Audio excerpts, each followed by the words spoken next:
We are back, the Doug and Commish Show, and we're going to move on to another matchup that really doesn't have really playoff implications.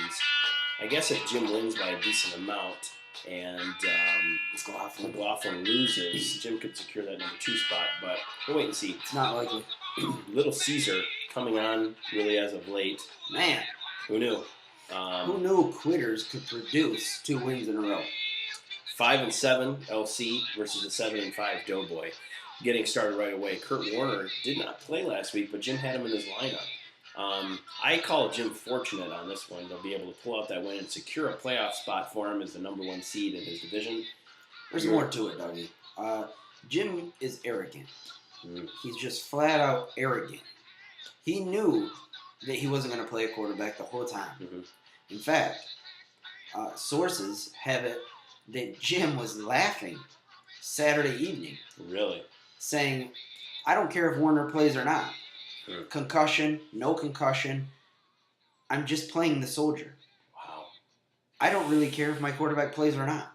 What's interesting is that kind of sounds like Jim, but you weren't shouting, so I don't really know if it was Jim or not. That's Jim, and he's arrogant and arrogant. That was good. Yeah, that was classic. All right, Kyle Orton versus Kurt Warner. Really, Orton has the better of the matchups, but you worry because it's Orton.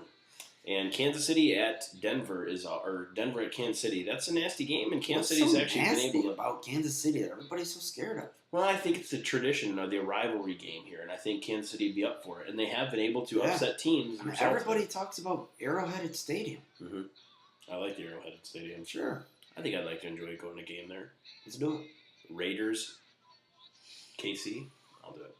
Anyway, Kurt Warner, if he plays against Minnesota, prime time, if he's coming off a concussion, I think he could be okay, but you always run that risk if he gets hit again, that you also have another problem on your hands. Anyway, we go to the running backs, and Ray Rice and LT truthfully, Ray Rice does not have the greatest of matchups.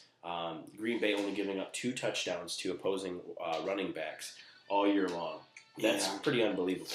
But Tomlinson coming on coming on LC like strong against Cleveland is a tremendous matchup for him. Excellent. LaShawn McCoy is the lone running back for Caesar, and McCoy has looked great. And for him being a Brian Westbrook type, the Falcons give up the second most passing touchdowns to opposing running backs. That is a great stat. So when you look at that as a clone to Brian Westbrook, that's basically what he's going to be doing. So I expect him to be easily in double digits against Atlanta. He's really not that great. Do you have any personal feelings towards McCoy like you did Westbrook? The more and more I watch McCoy, I start to think I think next year he would be somebody that I could easily have on my roster and be very happy with that. Just what he looks like. He's just a good running back. Okay, easy. I was just asking.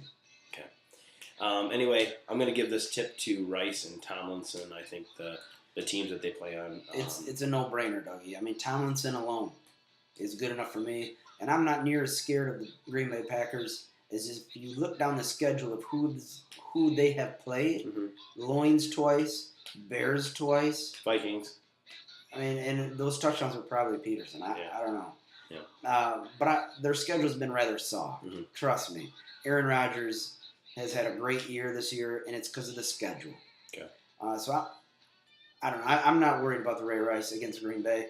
I think this is the key to Doughboy's success. Sidney Rice, Steve Smith from the Giants. Jim's picked him up, and Rice has really got about 7 points a week since Jim picked him up. Just kind of Manning just isn't able to get 7 points. He's struggling, but if he gets a touchdown, he's in double digits. So, but the Robert Meacham play for Jim has been unbelievable. Who would have thought? And the confidence Jim has, the arrogance that he has to keep playing Meacham. Yeah, he has no problem doing that. Man, Truth be known, he doesn't really have another option though. But arrogance. Massaquoi, Mason, Burleson, yes, and Bolden are all on Caesar's side. Out of that, who do you like the best? Probably I like a little Burleson. Okay. I'm going to go with Derek Mason, especially with the Green Bay secondary a little bit damaged. So I'm going to go ahead and go with Derek Mason on prime time. Sure. But I don't think Burleson is a bad play there at all. Tight ends, Heath Miller against Oakland. stat I gave you last week against Oakland. He's not getting in the end zone, guys. He's not getting in the end zone because Oakland does not give up hardly anything to opposing tight ends. So we're going to go out here on a limb and say Miller. No more touchdowns. Miller time. Not this week. Jason Witten, though, on the other hand, goes up against the Giants in a rivalry game. Giants give up 7 touchdowns this year to opposing tight ends. They're right up there in the top 10. Like that. So I'm going to go ahead and give Witten the edge there. Eagles against Atlanta. Bills against New York Jets. What do you think? Eagles?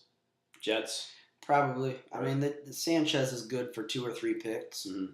Yeah, probably 2 or 3 fumbles, really. And the Bills are at home. They like the home defense. Mm-hmm. They're always coming up with a big play at home. I mean, they scored a lot of points last week against the Dolphins. I mean, there's no reason to think they can't do that against the Jets. Yeah. So I'll tip my hat to the Bills here. Definitely. The tippage. Anyway, in the end, who do you pick? I got Doughboy. I mean, Little Caesars has not really played anybody the last 2 weeks, so it didn't take much to actually win. You are brutal. DJ, Chapman, I have nothing to do with this. I mean, if they would have played any other franchise, it probably would have. LC, we wouldn't be talking about 2 wins. Mm-hmm. We'd be talking about, man, he's always losing. Yeah. But luckily, he gets to play the likes of Chapman and DJ. But Jim is 5-0 inside the division. Yeah, if you go 5-0 in your division, you guarantee yourself a playoff spot, right? Yeah, and luckily for Jim, he's in the softy division. Mm-hmm. But no matter what the division is, that's where he's been put. And you got to do what you got to do. You got to do what you got to do. He's going to be 6-0, which I think is a first ever in the GFL. Really? Mm-hmm. Wow.